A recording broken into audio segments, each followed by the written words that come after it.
Assalamualaikum warahmatullahi wabarakatuh. Saya Yudi Pramuko, tukang donat dari Padang, YouTuber tertua di semesta.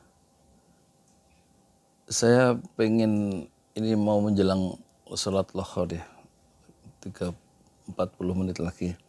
Aku ngomong 7 menit aja. Saya pengen bikin rubrik baru namanya biografi koruptor ya. Jadi koruptor yang sudah dipenjara berdasarkan keputusan hakim itu akan saya ungkap satu-satu ya. Satu video, satu. Misalnya ya, Anas Urbaningrum. Ini terus kemudian Romi Romahur Muzi ya. Kemudian Nasaruddin siapa itu? Yang bendahara Demokrat ya. Terus zamannya Pak Jokowi koruptor itu juga banyak ya. Ade Yasin ya, Rahmat Yasin, kemudian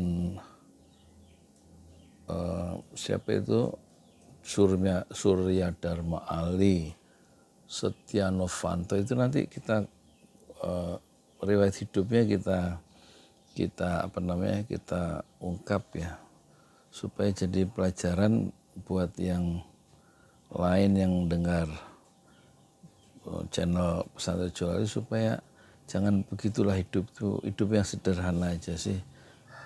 Saya barusan makan itu ya, saya kan lagi nggak makan karbo, itu makan ini oseng-oseng sayur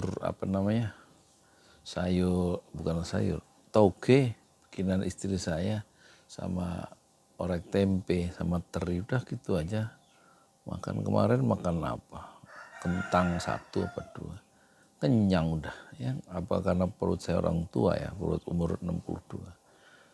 Jadi ketamakan dalam hidup itu buat apa sih? Ketamakan itu greedy, sifat rakus itu buat apa ya? Ya memang sudah diingatkan oleh Rasulullah, orang itu punya sifat tamak ya. Kalau ada 2 gunung, terus di tengah-tengahnya ada lembah dan isinya emas, orang itu pengen ya menguasai lembah emas yang pertama. Tapi setelah dia dapat lembah emas yang pertama, dia ingin mendapatkan lembah emas yang kedua, ketiga, dan seterusnya.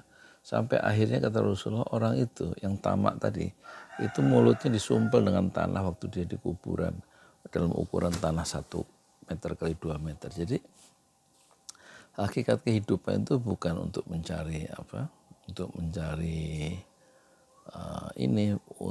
bukan untuk mencari uang dan menumpuk kekayaan sebanyak-banyaknya dan kemudian dengan cara segala macam cara, termasuk korupsi itu. Tapi kalau kita punya Google Map kan bisa tiba dengan tujuan itu dengan lebih pasti, karena kalau kita punya panduan ya. Nah, panduan orang Islam itu kan Al-Quran, Sunnah. Jadilah orang yang paling bermanfaat ya. Itu yang diungkapkan oleh Muhammad Hatta ketika mengiringi atau menasihati anak perempuannya yang mau belajar ke Australia. Jangan dalam hidup ini jangan mengejar kekayaan, tapi jadilah orang yang berguna. Dan Muhammad Hatta itu memang satu-satunya orang di Indonesia ya, tokoh politik di Indonesia yang paling banyak ya sumbangan pemikirannya dalam bentuk tertulis.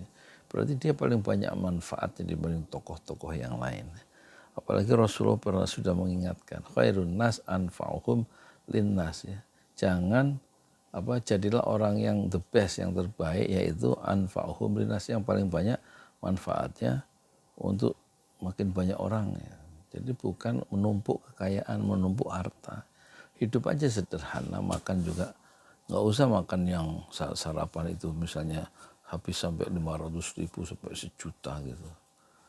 Itu nasi uduk aja 5.000 sama goreng tempe 2 itu udah 2.500, 7.500 udah kenyang kalau di sini gitu. Tapi ada teman saya pagi-pagi sebelum kerja makan lontong 2, kenyang ya. Memang kenyang karena memang nggak ada yang buat beli, adanya cuma kemampuannya beli lontong 2.000 ya toh. Jadi disparitas atau kesenjangan kaya miskin di Indonesia itu memang besar sekali. Oleh karena itu coba orang-orang kaya itu menurunkan lifestyle-nya itu memperbaiki gaya hidupnya menjadi orang yang sederhana. Masa nggak bisa sih? Semua ada, tinggal kemauan aja. Kalau orang-orang yang kayak saya ini untuk menjadi sederhana memang dipaksa oleh keadaan. Karena untuk yang lebih banyak kita beli itu nggak ada duitnya. Tapi kan kalau toh punya duit kan boleh kita punya pandangan hidup ya yang lebih positif menghadapi hidup itu dengan kesederhanaan dan bisa meraba penderitaan orang lain yang lebih banyak susah di Indonesia itu ya, pekerjaan susah, rumah susah, nikah susah, pendidikan susah, artinya perlu uang semua dan uang itu yang susah gitu loh. Jadi kalau sebagai pemimpin, pejabat politik atau tokoh artis itu kalau hidupnya jangan mentang-mentang gitu loh, maksudnya hidup sederhana terus tolong sebanyak orang mungkin, terus jangan show off gitu, apalagi jangan flexing pamer sana pamer sini kan gitu ya. Udah mau persiapan sholat lohor dulu ya. Assalamualaikum warahmatullahi wabarakatuh. Jadi sekarang saya punya sudut baru, nah corner ini, sudut ini untuk ngobrol sendiri, nggak ada narasumber yang datang ya kita jadi narasumber sendiri. Assalamualaikum warahmatullahi wabarakatuh. Langsung saya upload ya tanpa diedit ya.